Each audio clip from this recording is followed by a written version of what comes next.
दिगंबरा दिगंबरा श्रीपाद वल्लभ दिगंबरा अवधूत चिंतन श्री गुरुदेव दत्त श्री स्वामी समर्थ.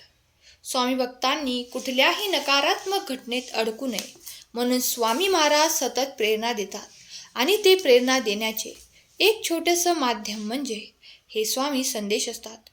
आजचे स्वामी संदेश सांगण्यापूर्वी प्रत्येक स्वामी भक्तासाठी हा छोटासा संदेश आहे. लक्षपूर्वक ऐका. आज अरे तुम्ही लोकांना दुसऱ्याला देवाचा सद्गुरूचा धीर देता पण स्वतः मात्र त्यावर विश्वास ठेवत नाही. तुमच्या मनात नको नको ते विचार येतात. देवाने मदत केली तर बरं, नाही तर आम्हीच काहीतरी करू. पण याच्या बाबतीत असं नाही. त्यांना आमच्यावर ठामपणे विश्वास पाहिजे. त्यांची भक्ती निरागस आणि एकनिष्ठ आहे आणि भगवंत अशाच भक्ताच्या दोरीने बांधला जातो. त्याला सर्व कामे टाकून भक्तासाठी यावेच लागते. देवावर विश्वास कसा करावा हे लहान मुलांपासून मोठ्यांनी शिकायला पाहिजे. दिगंबरा दिगंबरा श्रीपाद वल्लभ दिगंबरा.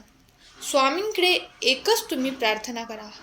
हे स्वामी समर्था, पृथ्वीवरील रंगमंचावर तुम्हाला जे पात्र दिले आहेस ते उत्कृष्टपणे निभावून घे.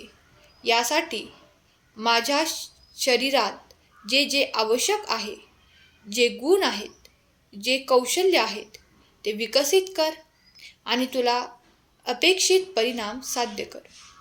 पण हे समर्थ कार्य करत असताना मला तू अनन्य भक्तीची लस दे, जेणेकरून अहंकार होण्याचे, व्हायरस होण्याची मला भीती राहणार नाही आणि मी तुझ्या चरणापासून दूरसुद्धा जाणार नाही.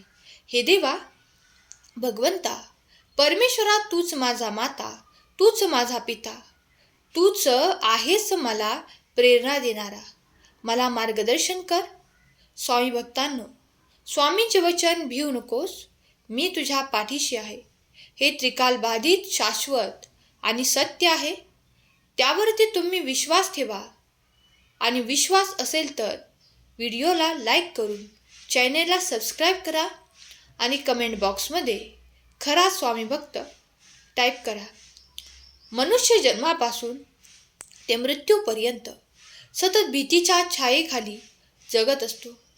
हे कोणीही नाकारू शकत नाही, कारण हे जर नाकारायचे ठरले तर तो स्वतःची आत्मवंचना करत आहे असेच म्हणावे लागेल.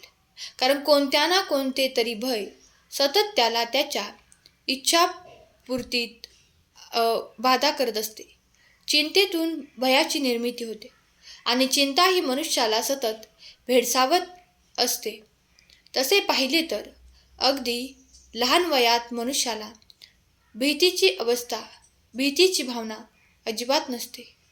देवघरातील निरांजन पेटी, अगरबत्ती, मेणबत्ती अशाकडे बालक सहजतेने झेपावत. त्या प्रकाशाचे, अग्नीचे त्याला आकर्षण असते. त्याला हात लावल्यास आपल्याला इजा होईल याची त्याला कल्पनाही नसते. पण हीच जाणीव घरातील मोठे लोक त्याला करून देतात. त्याला हात लावू नको, ते करू नकोस, हे आहे ते असे सांगत असतात. मग तिथे बुवा असतो, पटकन खा, नाहीतर घरी बुवा येतो, तो पळवून नेईल. जास्त दंगा मस्ती करशील तर पोलीस तुला पकडतील, मॅडम तुला मारतील, असे वारंवार बजावण्यात येते. तेथेच भयाचे पहिला स्पर्श होत असतो आणि वाढत्या वयाबरोबर तो वाढत जातो.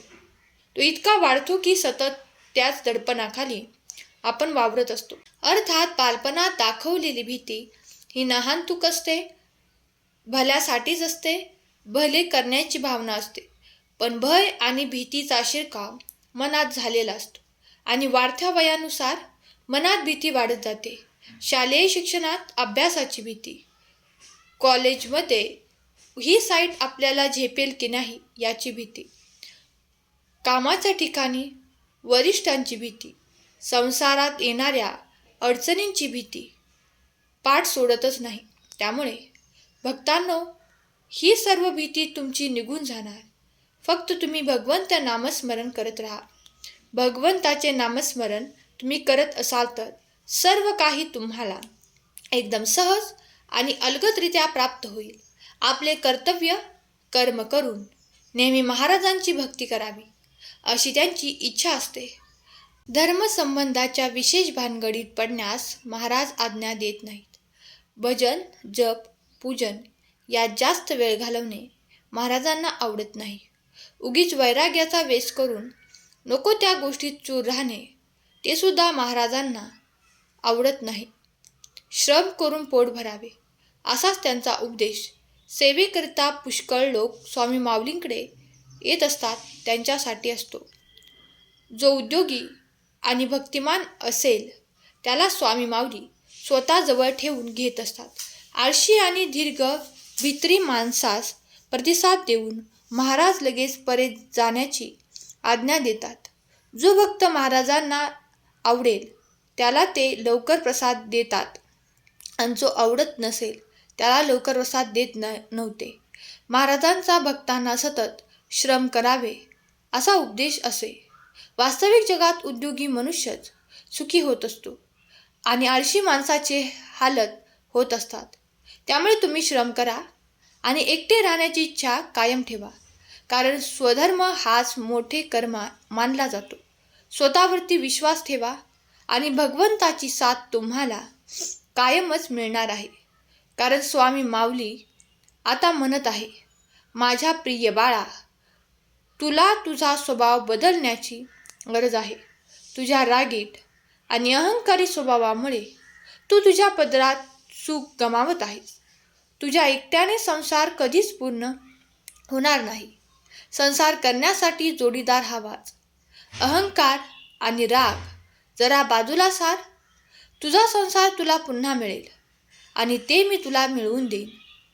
जेव्हा तू डोळे बंद करून माझे नाव घेतोस, माझ्याकडे ज्या आशेने तू येतोस ते मला तू न मागताही कळतं.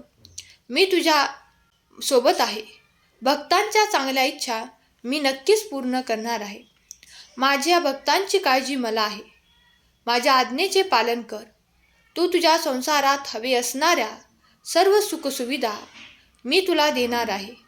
विश्वास ठेव, मी तुझ्या पाठीशी आहे. स्वामी भक्तांनो, तुम्ही ऐकलेच असेल, लोक बोलत असतात की देवाने माझे काय चांगले केले की मी त्याची उपासना करू. सदैव तक्रार करत असतात.